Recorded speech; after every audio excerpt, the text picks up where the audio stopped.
Hello, welcome to Overcoming Adversity podcast, powered by Next Level Recovery Associates. Thank you for tuning in, whether you're watching us on video or you're listening on one of the platforms. Please also give us a 5-star review and follow us and download our episodes. It'll help.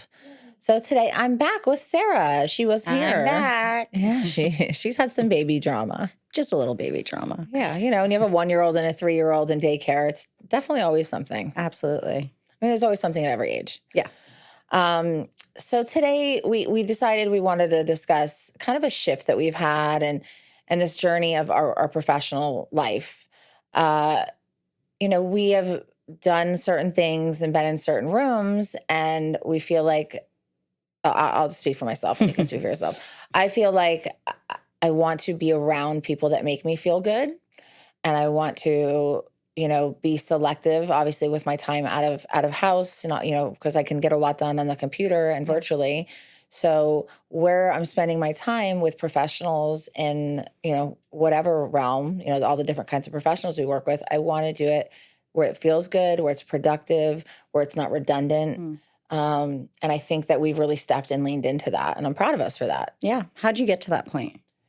Because you've been in the behavioral health field for a lot longer than I have. Yeah, and I protected you from a lot of it, so you didn't have to go through what I went through. And also, you're a different breed. Like I'm open, loving, and trusting to a fault. I was.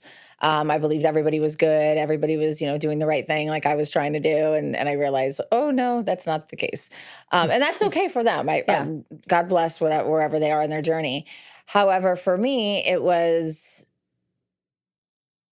It's been a few things. So being married to someone who I brought into the field, getting like absolutely annihilated by the community when I left my husband, like it was any of their business, right? Me and him are good. So now still when I see those other people, it's weird vibes. I had a marketing person who we were kind of friends with call me and tell me he thought it was so messed up that I left my husband. So I was kind of like, anywhere I went, everybody knew what was going on in my life. It was so enmeshed and it felt so icky, And I remember telling somebody, like, I didn't think would know, like, I'm separated and I'm dating someone new, in the process of the divorce. And, oh yeah, I know, I heard. And I'm like, and that feels icky. Yeah. So between that, and just like having and building like a separate life now, and also seeing like where do our clients, where our relationships come from? They don't come from the coffee events locally. And listen, if you're in the marketing realm and you're marketing to marketers, and that's like no shame, no, I'm not putting anything. Yeah, you're just talking about directly with what works for us, what works for me. And I think the final seal of the deal has been working over this year with, the coaching mastermind, working on the TED Talk, like doing those things and seeing how fulfilled I feel in those rooms. I like that. Yeah. I want you to talk about that actually after the fact, but I want to hear your version of the transit. I'm going to do that now. But I also want to hear about like how you got into the mastermind, because I think it's important. On a side note, maybe we can talk about this in a different episode. Like we spend significant amount of time trying to help other people, and you, which I don't know a lot of people like you, have decided to do things for yourself, like your own coaching.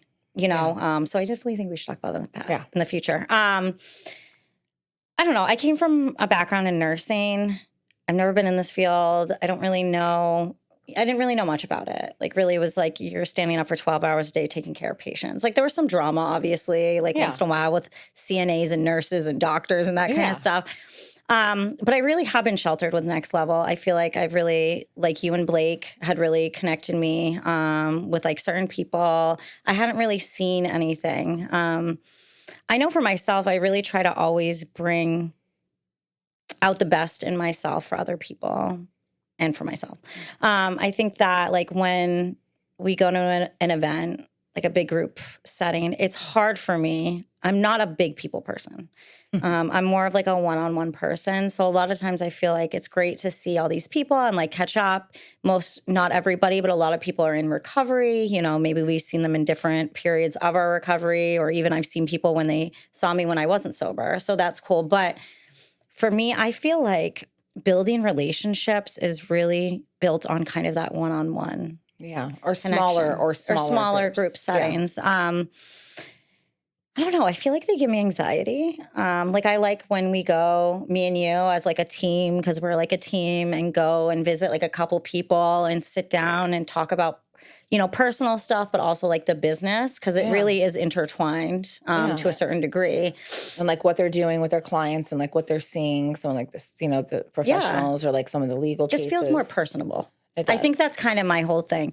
It's nothing against, like I saw a couple things today. I'm never against going to them for sure. Like I saw one today that was like a sound bath and like a yoga thing. And I was like, oh, that sounds actually really nice. And I looked at who was going and I was like, oh, that looks really cool. I really respect a lot of these people.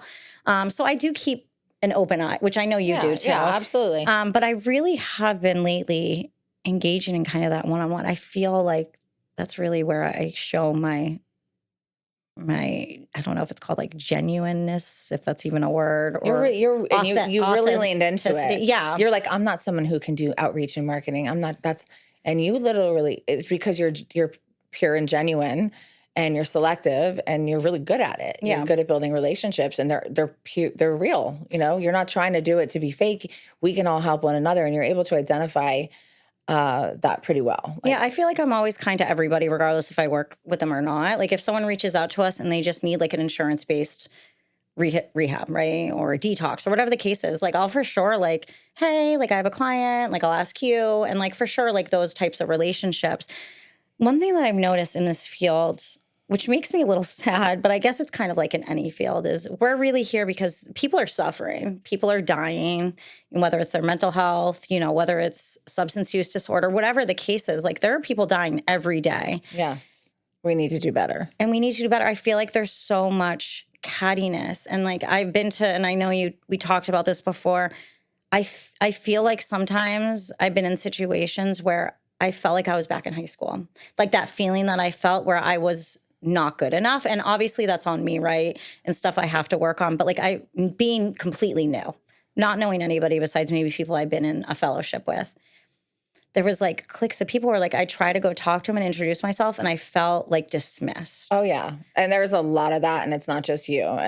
But shouldn't it not be that way? Like we're here to help people. No, do you remember what I said on my little high horse on the podium that next morning after the event? How could I forget that? I got a little, I did not mean to, but it just came from my heart. Like sometimes professionals, in my experience in the behavioral health world, are more kind to some random stranger that calls on the phone than a peer or a colleague or someone they work with. Or if you hear somebody struggling that's in their professional realm, call them. Yeah. That's what we do. If we hear somebody is going through something or maybe got arrested, or we don't talk shit about them. Yeah. We call them or we ask, maybe someone close, like we just don't spread that, and like that, I think that for me, to the shift that we've been doing for this, year or so really was solidified at the conference where everything was tragic. And, so that to me, I feel like we handled it beautifully and we definitely made some beautiful trauma bonds with people. Absolutely. And real bonds. And it was a very hard thing losing someone who's a friend and a brilliant man and a colleague. Someone very looked up to. I mean, I didn't know him personally, but I always looked up to him for sure. I can't think of one person in the entire country that had I call it the Adam McLean effect. I like that. He had an ability to have really intimate, deep, close relationships with so many people. Like I can't think of how many people called him their best friend. Like many. And this was like, I have goosebumps now, so that means I'm feeling it. But yeah, it was just such a tragedy. Like, how do you navigate that? And then just I'd say like 95% of the people were amazing and supportive and loving.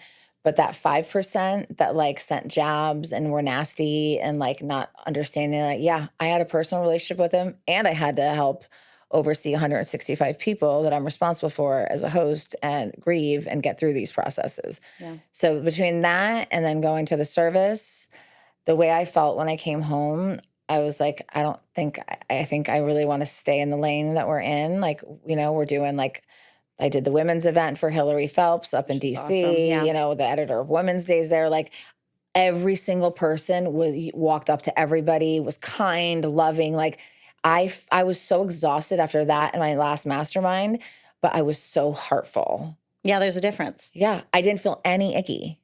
No, you actually got up. One thing about Amanda is after she does numerous things, she needs like a couple days to like refocus and like ground herself. And you were like straight on. That shows that I feel like the people that you were surrounded with, and maybe that's something that we need to take a look at is like the people that you're around in those 2 days were very different than some of the other people or places that you have had to go where you felt drained. Yeah. And you felt like almost empowered. Like you got right back on and I was like, my daughter's sick. And like, you were like, I got it. Yeah. You know, like you didn't. I did still stay in bed all day Sunday. It was raining.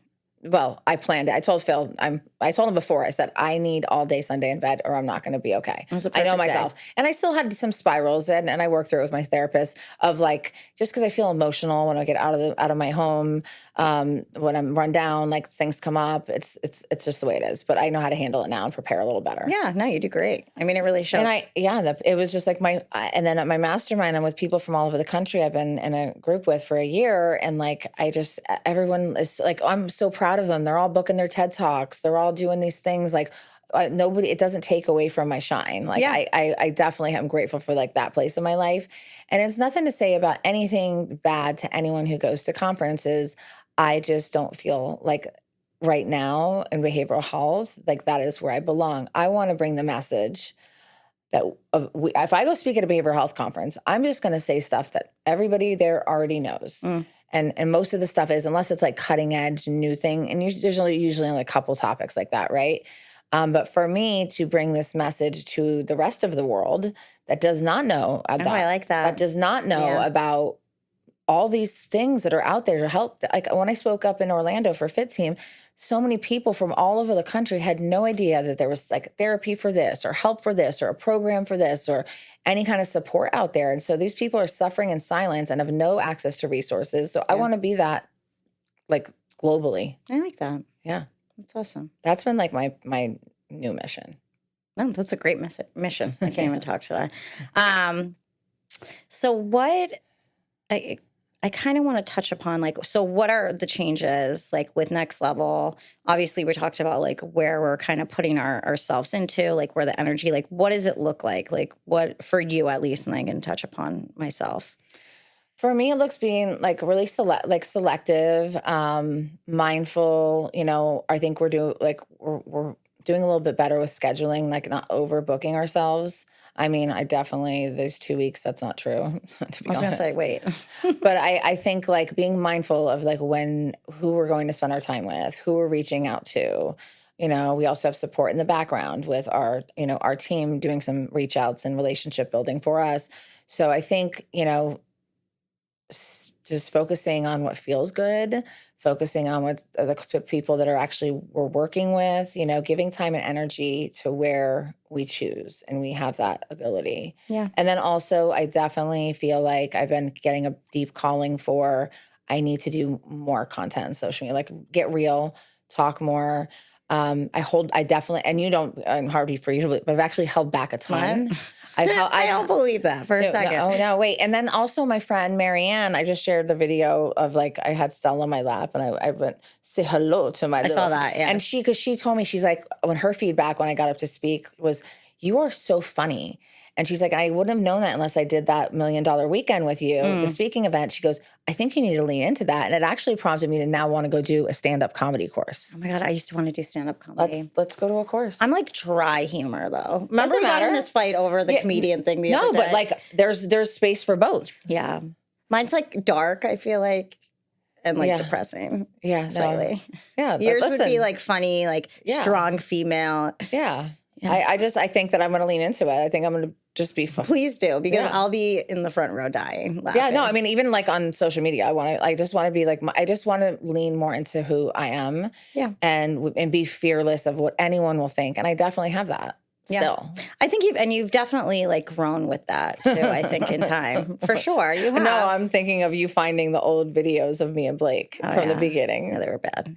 Sarah was literally crying, laughing, watching at our OG videos she found in a file. I spent like 5 hours doing this too. Like it was a solid 5 hours because I get up really early.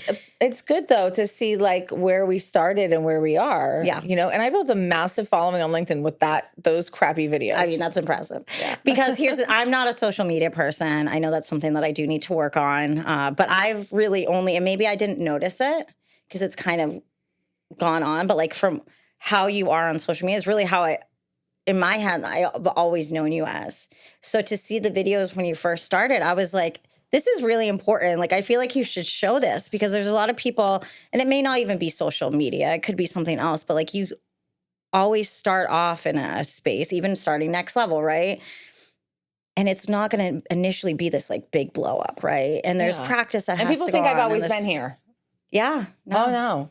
Oh, no, honey. No. I was talking like on the last podcast with Natasha, I was talking about like I lived in the ghetto for 6 years, lived on food stamps, WIC. I remember that, yeah. Had my car shot in front of the house. I had to turn a little tiny little closet kind of room into my daughter's nursery. Like I had nothing. And I've been blessed by God, absolutely. But I have believed that there was all this possible. And now, like, I don't even know. Some days I want to pinch myself. Like, how is my life? Like, how? And I'm complaining about dealing with like my rental. Like, I need to shut up. I mean, it's all, you know, like I'm a landlord. Like, I always like had a dream of that, even when I bought that house. But the fact that it's like a reality today, like I sometimes, and I never forget like where I come from. I never forget my house in the hood, and I can even go visit it because my stepdad lives there now. Oh, that's right. He does. But it was so humbling of an experience to go through, and I don't want to be handed anything. I want to have to work for my stuff. I appreciate it. Yeah, there was this quote I heard today, and I'll probably butcher it like usual, but I feel like it's along the same lines of what you talked about. Like you were not complaining, but like stressed about what was going on with like the homeowners thing, right? Homeowners association, homestead. Yeah, like what I don't even know what that is. But I was upset because you were upset about it. And he said in it, which could be related to this, that he just used like getting mad because someone cut you off in traffic. Like if your biggest problem is someone cut you off in traffic, like you've got a good life, you know? So if your biggest problem today is like the home associate, whatever it's called, like you have a good life. And I liked that. I was like, that's really, I could put that for any time I get upset. Like, oh, my daughter's throwing up. Just like, and I'm not mad at her. I'm just in general, like what a stressful day. Like if this is like, what I'm stressed about today, it's pretty good. Like I have a roof over my head, you know, I'm not like in a situation that like I want to get out of, you know, I mean, besides the throw up. Yeah. But like, but then you have her doing mama finger, daddy finger. That was so, we FaceTimed Janine and she did that. It was the cutest thing after she started to feel better. Yeah. For a little bit. So I liked that. I thought that was, so I really am going to try to incorporate that into like everything. And I think it'll be good for our clients too. Like if your biggest problem today is that, because it happens all the time. Okay, but some of them will be receptive and some of them will not. They're for sure. Yeah, absolutely. So it's kind of like these everyday experiences kind of transition. And I think as I've grown in Next Level, kind of back to what we were talking about, I feel like I've seen different aspects of like navigating and what we're doing. And I don't know, there's definitely learning, just like any business, any job that you have. We're like constantly learning. Constantly learning. And if we're not, then we need to check ourselves. We need to constantly be learning. Yeah, I think that I have to for sure, like there has to be a balance. And we've talked about this over and over again. You know, I think that we work really good hand in hand together because we both have like different personalities that work really well together. It's hard to add in the other person though now that we talk about. I know. Because we have it so, and then it's hard to find time to do the things. So, but I believe we're in a beautiful transition, and I'm actually very excited. Yes. About all the things that are transpiring and what's next, and going on Allison Hooker's podcast. I know. When's that? It is in June when I go see my aunt. Right. So I'm going to. They wanted me to come on in May. Allison actually DM'd me and said her assistant was going to reach out. And I was like, okay, I think I know. Yeah, it's probably just like random. Yeah. And she did, and then connected me with the new assistant because she was moving. And so I said, listen, I'll fly out in May, but I'm already going to be there June 23rd through July 2nd. So like, if you guys are okay with it, dude. And they were so kind. Oh, I love that. So I just feel like at this point, anything's possible for me. we're gonna get some content articles on you and start lifting you up. And Yay. it's not comfortable. No, I know it's not. It's not, but I mean, I'm not going to pretend like I'm like jumping for joy. jumping for joy over here. I remember, I think I like told Yasmin, she was like, oh, I'm so excited you're here. And poor Yasmin, I love her. She's our social media girl. And I said, this is the last thing I want to do right now is social media. Like I have so much going on. Yeah, and like, but it was fun. We had a good time. fine. Because that's the thing. You're not going to like like I am blessed that I like pretty much 90% of what I do. Yeah. Like I enjoy helping people. I enjoy like helping, How about this past week? How much have you enjoyed our past week? It's been rough. It's been a little rough. But here's overall, the thing. if that's our biggest problem, then we have a good life. Exactly. And you have to look at it. Like there's not always going to be, and this could be whether you work in treatment, whether you work at Target, whether you work everywhere, is that there's always going to be ups and downs. There's going to be clients that we really help that you see. And there's going to be clients that really are suffering and wherever the case, and they need a different direction. Yeah. But I do think there's some positives that always come out, even the difficult ones. Absolutely. For sure. Learning lessons and opportunities for growth. Oh, well, that's it for today. That was a fantastic conversation with my girl. Happy to get you out of the house. Thanks. How can they find you, Sarah? Oh, God. We always do this. Sarah E. Frias? Or is it Sarah Ellen Frias? I think it's Sarah Ellen Frias. I don't even know. Why would you know? Sarah E. Frias. Sarah E. Frias. Or you can look on Amanda Marino Official. Just look on Amanda's because usually I'm tagged in it. Yeah. So just go to Amanda because she's easy to find. Go to Next Level Recovery Associates on Instagram, TikTok. Go to Amanda Marino Official, nextlevelra.com, AmandaMarinoSpeaks.com. And please give us a high rating, download, do all the good things to support us. We've been around a very long time. We've pivoted. And we have the best producer now. So how lucky are we? Yay. All right. See you on the next one. Bye.